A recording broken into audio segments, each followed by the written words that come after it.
How do you experience God? What do you see when you see someone? Do you see more than their physicality?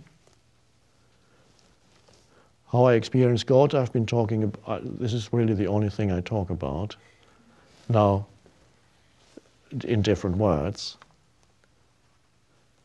What do you see when you see someone? Do you see more than their physicality? No, I don't see more than their physicality.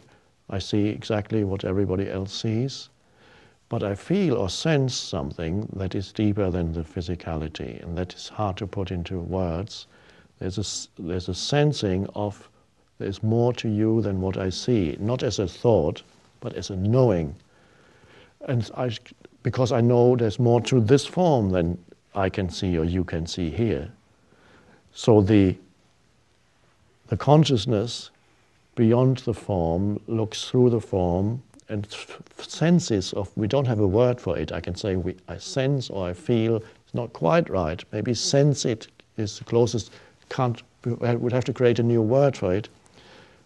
I sense who you are or what you are beyond what I see, or beyond what you are telling me, or beyond what your mind is saying or your emotions are doing. So there's a connection with presence, the presence that is in you, the presence that you are. And that I have that more strongly than what I see. So that kind of almost obliterates what I see. What I see is the same as anybody sees. But that strong sense of consciousness, the alive presence that you are, is almost stronger than what I see. So there's more of my attention is in that than in my perception of what I see. It's hard to put into words something that is so far beyond words.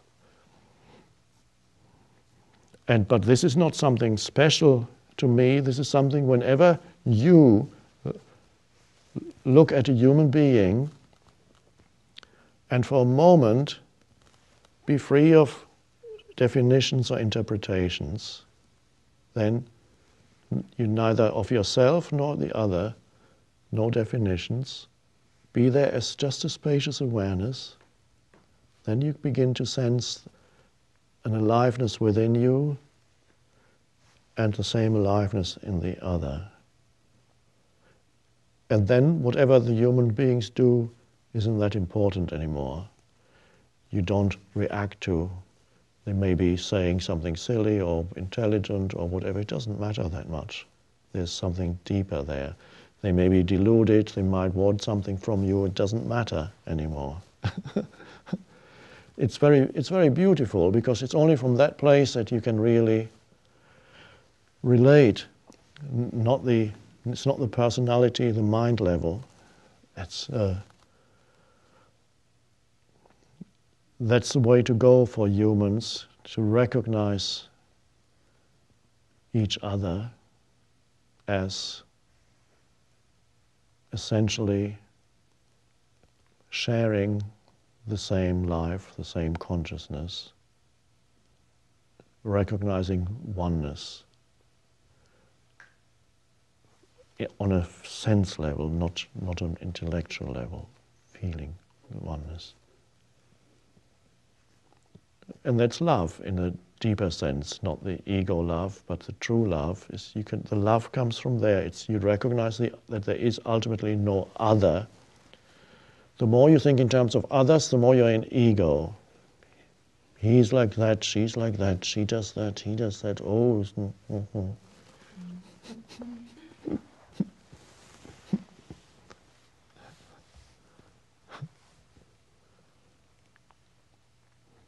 remember I wrote in the book, the famous Jean-Paul Sartre philosopher said, hell is other people. In the French original, if you translate literally, he says, hell is the others. That's the ego's perception of other people. A strong ego would see other people like that.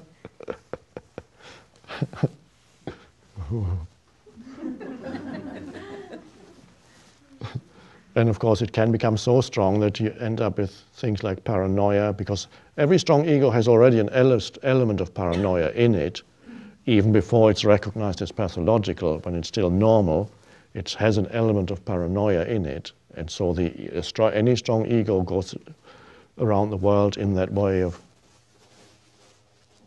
what does he want? What does she want? What do you want from me?